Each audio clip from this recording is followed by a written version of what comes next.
Welcome back to another technical deep dive here in the debug zone. Today we're tackling a big question and breaking it down with insights from other users.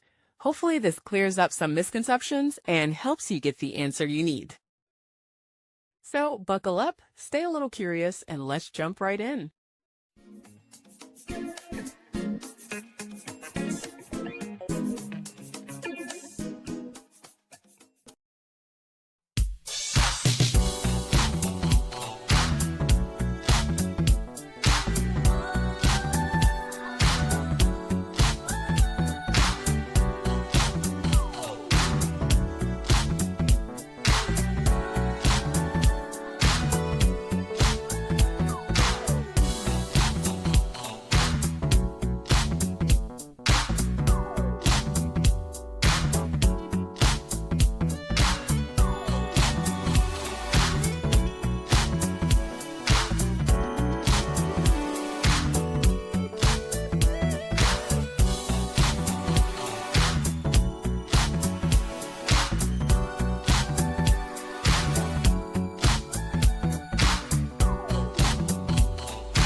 And that's a wrap.